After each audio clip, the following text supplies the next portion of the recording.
Dr. Nicholas Krohley. He's a consultant researcher, founder and principal of Frontline Advisory, and the author of The Death of the Mahdi Army, The Rise, Fall, and Revival of Iraqi's Most Powerful Militia. Nick specializes in the first-hand examination of localized dynamic conflicts development, urbanization in the developing world. He works, aligns strategies plans with local realities, and equips frontline operational personnel with the skill set and local insights necessary for success. He has brought global experience as an ethnographer supporting public and private sector clients. Nick served previously as a social scientist with the Human Terrain System. He also contributed to various NATO initiatives to integrate socio-cultural information into military planning and operational processes, and he was instrumental in designing, delivering research planning and collection training for the United Kingdom Defence Cultural Special Unit. He holds a PhD and a master's degree from King's College in London and a bachelor's degree from Yale University. Furthermore, he has held fellowship with King's College London and the Modern War Institute at West Point. Nick, it's not the first time that you are supporting us, so we welcome you with great pleasure, and we are really looking forward to your presentation. Thank you very much. Thanks very much to both of you. I guess we can tick over to the next slide. My job today is as the opening act, I guess, to set the stage for a discussion I'm looking forward to on individual level resilience and what that looks like for CIMIC practitioners. And what I'd like to talk about today is two different things that I think set us up for that conversation. One is to talk about kind of the present state of resilience within the CIMIC community. So if we want to talk about CIMIC as a group of practitioners, as a community, what does the collective resilience of that organization look like, or that network look like? And broadly, when we think about doing our job within CIMIC, within civil affairs, even within the humanitarian sector, how do we engage with the resilience of the communities around us? And what does that actually look like? What are the limits to what we can and should do, should and should not do, etc.? And I'll close out, because the intro to this will be a bit theoretical, a bit contextual, but I want to try to make it real by talking about Ukraine. Not from the point of view that here's what's happened in Ukraine and this is how everyone ought to do it, but just to illustrate the complexity of what this looks like in reality. Because I think it's pretty straightforward to talk about building resilience and cultivating resilience in society in conceptual terms. But when it comes time to do that, I think it's much more complicated and much more interesting, frankly. So we can kick over to the next slide, please. So this is, again, these are my kind of high-level thoughts as a friend of CIMIC. I think Ralph's introduction to me, my background, I think of myself as someone who's in broadly the same line of work as all of you. And I've been in it for a while now. And these are my kind of high-level comments. So this is my view of the importance of CIMIC as a joint function, as an activity. So both sides of the coin there. I personally believe we have to have robust CIMIC across the spectrum and phases of conflict. We need to be influential, I think more influential than we are today.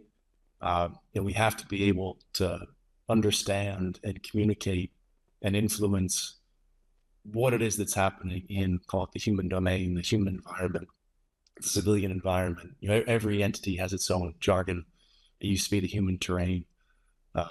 Basically everything outside that core J2 silo that zeroes in on the enemy. And we have to be resilient as a community to do that. We have to be persistent. And this is a high-level view, I guess, for me as an outsider of where things stand. I don't suggest it's in any way definitive.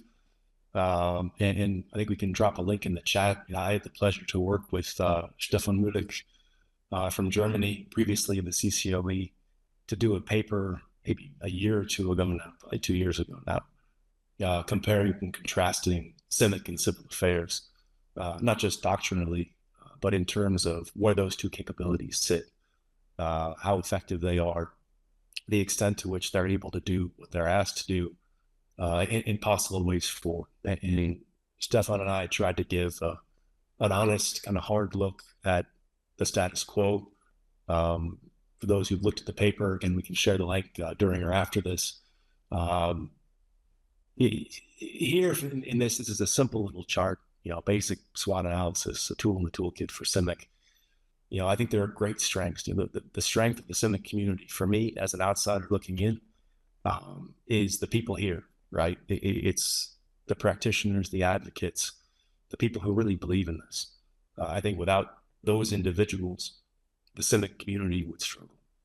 And I think the moment that we as, again, you, however you frame that, the moment that the people who really believe in this stop pushing hard and stop being passionate, I think we're open to some real concerns and diminishing influence.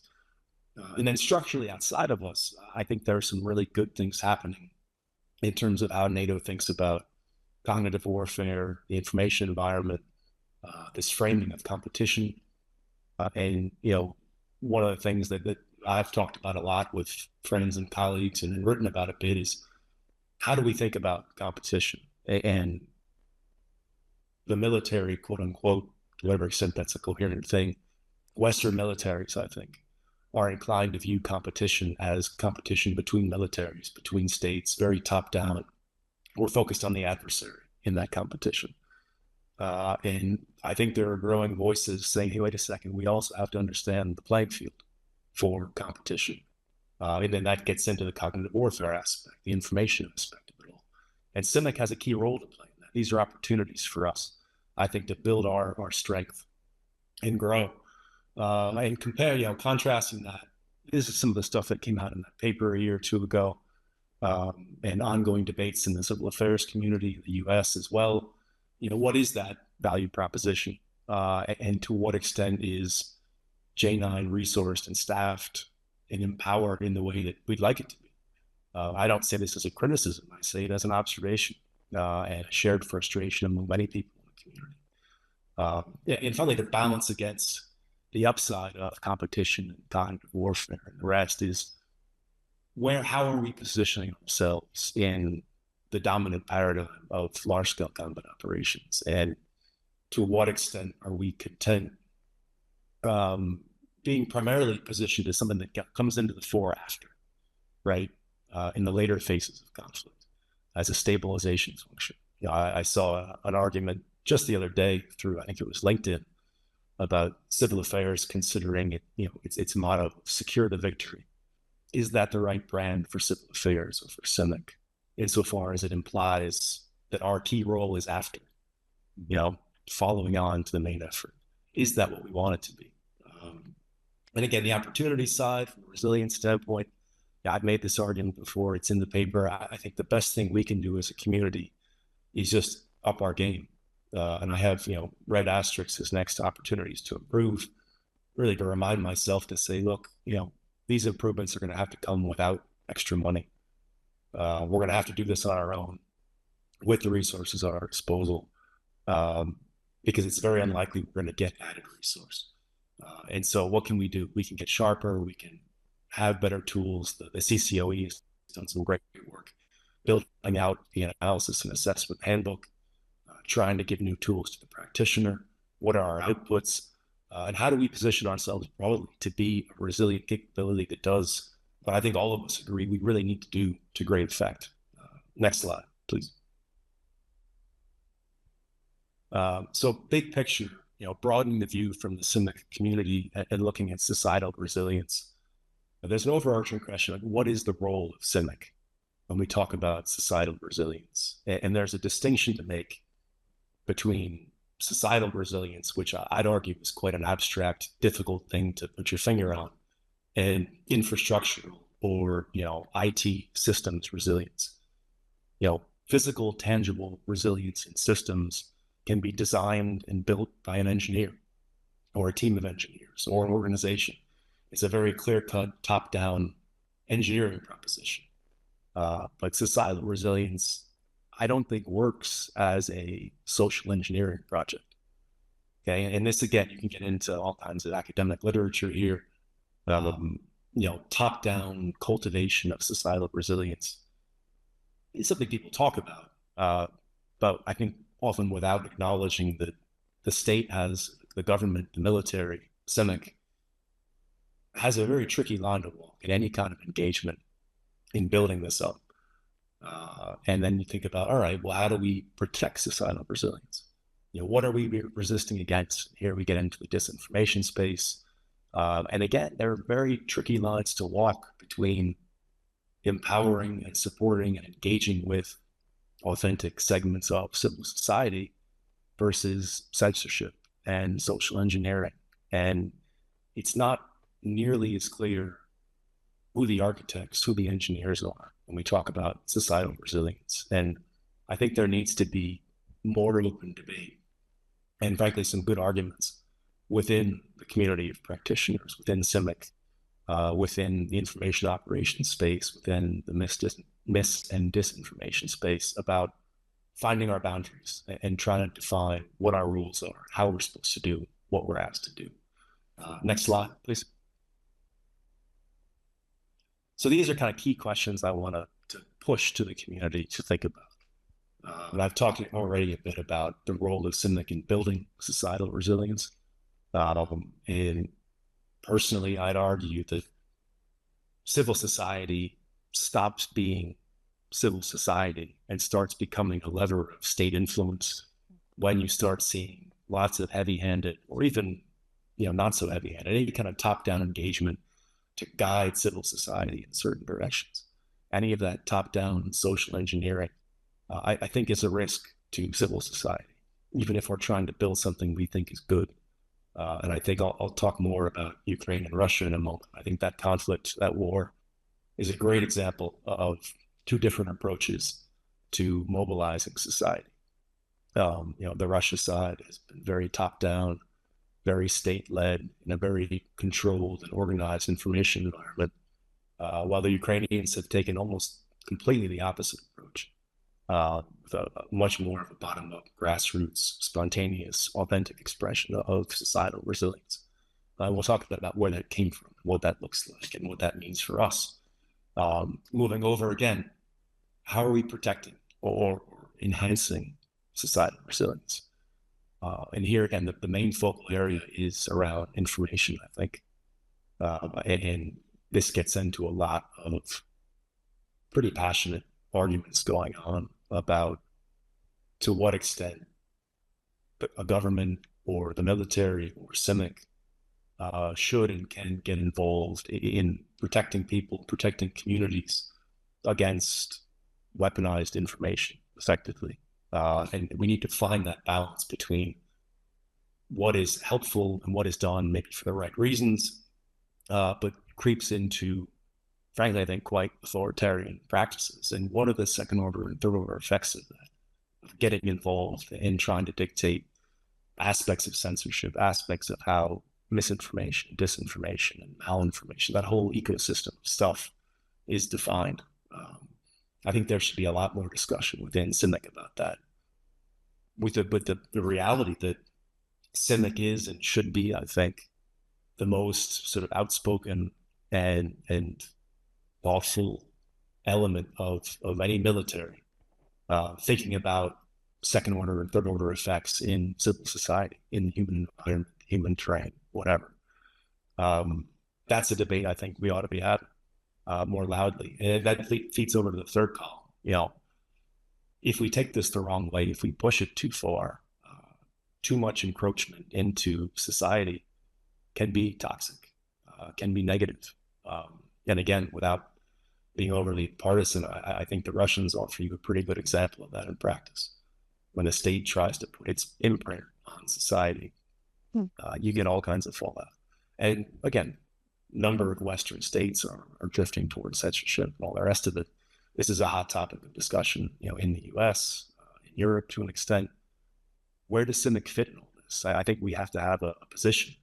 And if we get toward thinking about concepts like total defense, and if we want to look at CIMIC as the fulcrum, the key intermediary between the military and civil society, trying to combine a whole of government military-led campaign with that whole of society resilient response. Well, how does that exactly happen in practice? And if you push over to the next slide, please. I want to get away from the theory and give an example. And as I said at the beginning, this isn't a definitive example. It's just one example. It's the most pressing current one that I think we can look at, certainly in Europe, if not anywhere in the world right now. Because if you look at the war for the last 2+ years, 2.5 years, almost 3 years now, since the full-scale invasion, and the 8 years before that, of ongoing war, you've seen what I think is quite correctly held up as sort of the best we've seen yet, right? The gold standard of whole of society resilience, whole of society resistance, an amazing example of the society stepping up in the face of adversity, in the face of threat, and to work often hand in hand with government and at times independently, unilaterally, to solve problems. And a lot has been written about the Ukrainian model, the Ukrainian example, as something that NATO could sort of learn from and copy. And in the total defense paradigm, where you're lining up the entirety of the government, the entirety of society to hold off threat from an adversary or an invasion, I think this is the best recent paradigm we could think of. And you have seen, again, massive mobilization in the economy, in the NGO, civil society ecosystem, in resistance communities, etc. That will to fight has been solid and strong. And I think the will to fight is a direct outgrowth of societal resiliency.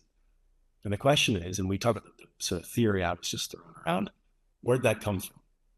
And the total defense paradigm, when we read the doctrinal documents that are out there, the papers that are out there, is very state-centered. It presents the resistance operating concept, does the same thing. And I'm not being critical here, I'm just pointing out a difference between that model and what we've seen in Ukraine. And you can decide what you think is right, or wrong, or better, or worse. But implicit in the resistance operating concept, in total defense concepts, is that the state is at the center of a coordinated effort that is, again, developed over time, sort of organized and kitted out in peacetime. Then if there comes war, the whole thing is operationalized. Ukraine wasn't that at all. It's been the opposite, right? And if you look at the growth of Ukrainian civil society, the dynamism in civil society, it's been on display since 2022, really 2014, I guess. That was all developed through opposition to the Ukrainian government since 1991. There have been a series of revolutions. There's some great quotes from Ukrainian specialists about revolution being in the Ukrainian DNA. I don't know about that. I think that the post-Soviet era has presented the Ukrainian people with a succession of governments that gave them a lot to be dissatisfied with. And so all these civil networks, all this community that you can see now being leveraged to resist Russian invasion and to support the government was developed in protest against the government, in a total contradiction to what we think of when we think of total defense. And when we look at sort of theory and concept and some of our foundational doctrine, some of our core assumptions about how this works. And the Ukrainians have practiced resistance domestically, again and again and again through generations. And this time, in 2014, suddenly an external existential threat developed. In 2022, that was escalated massively. And you've seen a pivot in the focus of what civil society wants to fight, to fix, to deal with. And you see it now being practiced alongside the government, in support of the government, yes. You look at all the technology innovation happening really outside of government procurement systems to deliver technology. Drones are everyone's favorite case study, but all kinds of technology, all kinds of logistical support to military, to frontline units, through independent procurement systems, independent financial systems. This is, extraordinary societal resilience. People putting whole careers on hold to support the war, to support the national effort. But in parallel to this, you still do see civil society really operating to compensate for what we, I think, in NATO community would view as state failure. The inability of conventional military to be prepared for and respond to the initial invasion in 2022. To the fact that the territorial defense forces hadn't really been stood up. You had a massive flood of people almost overnight flesh out the TDF. That it wasn't something that was prepared ahead of time, and it was fundamental in checking Russian advances. You still have civil society groups, independently funded, or funded through the West in different ways, through European countries, taking lead roles in civilian evacuations from places like Kharkiv or in the Northeast early on. So what is going to happen in civil society, if and when politics kick off again in Ukraine? This is where it just gets messy. I don't have an answer. I don't have an argument. But it's much more complex and much more, as I said earlier, much more interesting than this sort of central statist view that we see in, the total defense paradigm. What will civil society be when politics resumes in Ukraine? Will it be a source of unified stability? Will it be a catalyst of all kinds of change, grievance, and frustration? And where is CIMIC in all this? You go to the next slide, please. This is the last slide, and I'll kind of close out with this. I put these forward as a factual statement at the top. Like the societal resilience that you see in Ukraine is not something that Ukrainian CIMIC played a meaningful role in building. And that isn't a criticism at all of Ukrainian CIMIC. I've had the great fortune to work closely with a number of them since about 2020. Just like in many of your countries, just like in the civil affairs community, CIMIC evolved and developed, post 2014, really, due to those passionate practitioner advocates. Many of us know some of these folks, and they've engaged in these platforms in the past. They made CIMIC a part of the Ukrainian military by force of personality, frankly, by insisting, by developing a capability that they saw a need for. And that capability grew and evolved and has thrived by virtue of their energy, and also kind of riding the wave of what was happening in civil society and the aspects of civil society that realized the need to collaborate, cooperate with the military. A very decentralized thing. CIMIC, I think, was a key partner. That's just the right way to say. And, we'll see what the future holds for Ukrainian CIMIC. And what does this mean for us, right? What is the position of CIMIC as this forum, this essential intermediary between whole of government efforts and whole of society efforts? Where do we sit when we think about total defense? Are we an integral key player in this? How do we talk about the pros and cons and the realities of, the militaries that we're a part of, kind of rolling up their sleeves and getting involved in civil society? Whether you're trying to build resilience, you're trying to protect against, corrosive influences. What are our red lines? What are our practices? What are our ethics?